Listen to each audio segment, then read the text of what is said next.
Welcome to global channel Jayanthi Amirisetti tip and cooking ఛానల్కి స్వాగతం. మనము ఇంట్లో ఏం కూరగాయలు లేనప్పుడు అట్టాటప్పుడు ఎగ్ ఫ్రైడ్ రైస్ చేసుకుంటుంటాం కదా.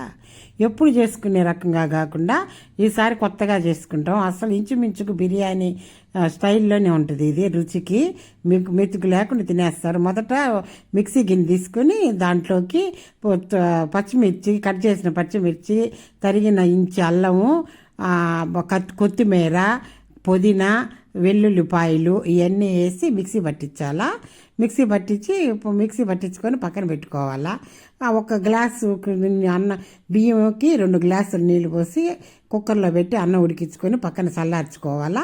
ఇది మిక్సీ మెదిగిపోయిన తర్వాత పక్కన పెట్టుకోవాలి. తర్వాత పొయ్యి మీద ఒక గిన్నె పెట్టి దాంట్లోకి 3 స్పూన్ల ఆయిల్ వేసి ఆయిల్ వేడెక్కాక దీంట్లోకి జీలకర్ర, ఆవాలు ఈ చిటపటలాడిన తర్వాత సన్నగా తరిగి పెట్టుకోవాలి ఉల్లిపాయలు. ఇది అసలు ఈ బిర్యానీ లాగే ఉంటుంది రుచికి. మామూలుగా మనం ఎగ్ ఫ్రైడ్ రైస్ చేసుకుంటుంటాం కదా, అట్లా కాకుండా ఇది ఇంకొక వెరైటీగా. ఉల్లిపాయల తర్వాత సన్నగా ఎర్రగా మగ్గిన తర్వాత దాంట్లోకి కొద్ది కరివేపాకు వేసేసి ఈ కోడిగుడ్లు కొట్టి దాంట్లో పోసేసి మిరియాల పొడి కొద్దిగా చల్లేసిన తర్వాత మొత్తం ఈ ఎగ్గునంతా కదపాలి. మొత్తం కదిపితే మరి అట్ట కాకూడదు, కొద్దిగా పిచ్చికిలిగా ఉండాలా. ఇదంతా ఎగ్గుని మొత్తం కదిపేసిన తర్వాత ఈ మిక్సీ పట్టించుకున్నాం చూడండి.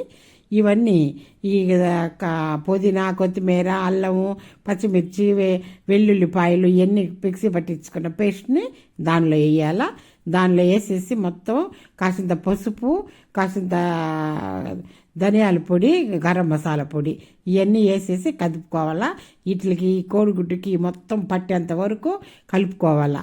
కలుపుకున్న తర్వాత ఈ మనం ఉడికించుకొని పక్కన పెట్టుకున్నాం చూడండి అన్నం చల్లార్చుకొని, ఆ అన్నాన్ని దీనిలో వేసేసి కదిపేసేసి అలా మొత్తం కలిపేసేసేయాలి. ఇది కొద్దిగా ఏగేసేసి మొత్తం ఈ పచ్చివాసన పోయేంత వరకు ఏగాలి కదా.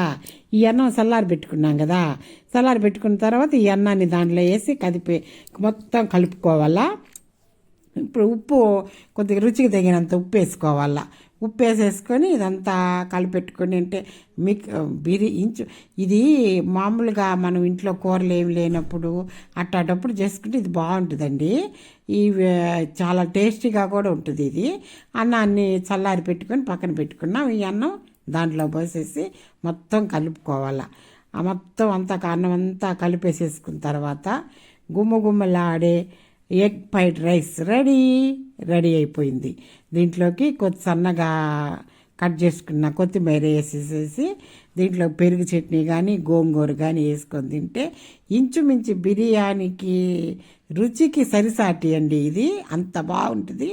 పిల్లలు కానీ పెద్దలు కానీ అందరూ బాగా తింటారు దీన్ని. అంత బాగుంటుంది. ఇది మనం ఇంట్లో కూరలు ఏం లేదని చెప్పి ఇది పడాల్సిన అవసరం లేదు. ఎగ్ కూడా మంచిది కదా, తింటే చాలా మంచిది కదా. లైక్ చేయండి, షేర్ చేయండి, సబ్స్క్రైబ్ చేయండి.